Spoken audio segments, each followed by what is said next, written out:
Better you shut your mouth. Better you shut your mouth. خبر داوی چې خوله دې بنده کړي. Better you خبر وي. Shut بنده کړي. Your mouth خوله دې. Better you switch off the TV. خبر داوی چې ته دا TV بند کړي. Better you switch off the TV. کله چې موږ یو کس ته وو چې خبر داوی دا TV بند کا. بیا په انګلیش کې داسې وو. Better you switch off the TV. نن به موږ په دې ویډیو کې مختلف قسمه د انګلیش سنټنسز په پښتو ژبه کې زده کوو. او دا ویډیو د هغو کسانو لپاره ډیره لازمي ده کم کسان چې غواړي چې موږ روان انګلیش په پښتو کې په ډیر اسانه سره زده کړو. په دې باندې ډیر محنت شوی. دا موږ ډیر په محنت سره دا هغه سنټنسې راوړي کومې چې تاسو ته په کار یې، ستاسو په روزمره زندګۍ کې ستاسو په کار راځي، ستاسو ته لایف ټایم ضرورت وي. نو ویډیو سکیپ کوئ مه، تر اخره پورې وګورئ. Can you make it a little fast? لږ زر به یې ونه کړئ. کله چې ته یو کس ته وایې چې دا کار به لږ زر ونه کړې، بیا په انګلیش کې داسې وایي. Can you make it؟ آیا ته به دا ونه کړې؟ A little fast. لږ زر به دا کار ونه کړې. Can you make it a little fast? He is accused of theft. هغه د غلا دعوه ده. کله چې موږ په پښتو کې وایو چې په هغه فلاني کس باندې د غلا دعوه ده، بیا په انګلیش کې داسې ویلی شي. He is accused of theft. Accused وایي دعوې ته. Theft وایي غلا ته. He is accused of theft. He is accused of stealing money. هغه د پیسو د غلا دعوه ده. Stealing غلا ته وایي، money وایي رفو ته. نو بیا په انګلیش کې موږ داسې وایو. He is accused هغه دعوه ده of stealing money د رفو د غلا. It may be a rumor. کیدای شي چې دا هسې افوا وي.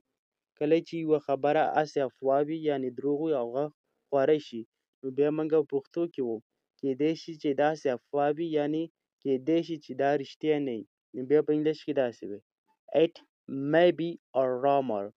Rumor وایي افوا ته، د دروغو افوا ته.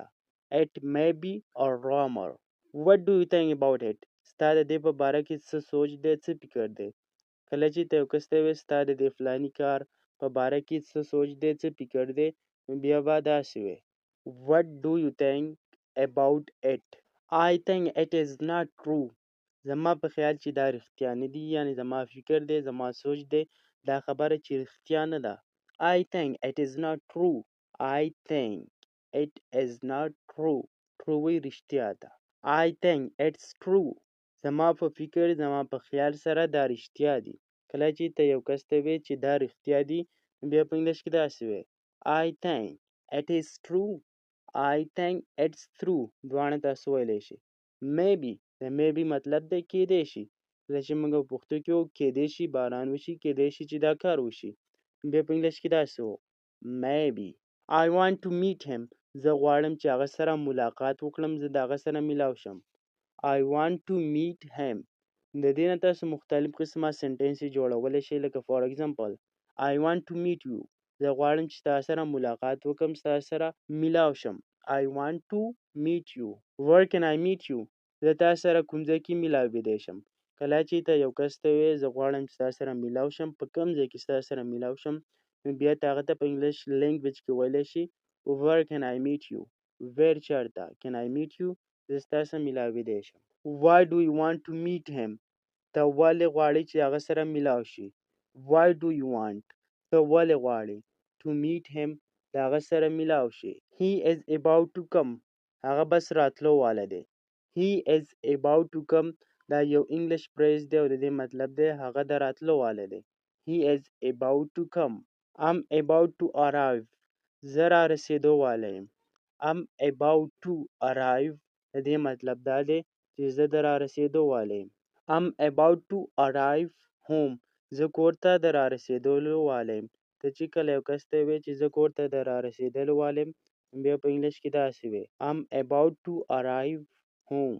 Do you know how to drive a car? آیا ته پوهېږې چې ګاډی به څنګه چلوي؟ Do you know آیا ته پوهېږې how to drive وایي ګاډي چلولو ته. A car وایي ګاډي ته. Go and get the money from him. ورشه او د هغه نه پیسې راوړه. go لاړ شه and get the money from him او د هغه نه پیسې راوړه. money وایي پیسو ته، روپو ته. why didn't he return the whole amount هغه ولې ټولې پیسې درنه کړې. why didn't دا didn't تاسو هم ویلی شئ او did not هم ویلی شئ. he returned مطلب دی واپس کول. the whole amount ټولې پیسې ټول رقم. why didn't he return the whole amount. what have you been doing here ته دلته څه کوې. کله چې ته یو کس ته وایې چې ته دلته څه کوې بیا په انګلیش کې داسې وایي what have you been doing here. what have you been doing here since morning ته دلته د سهار راهیسې څه کوې.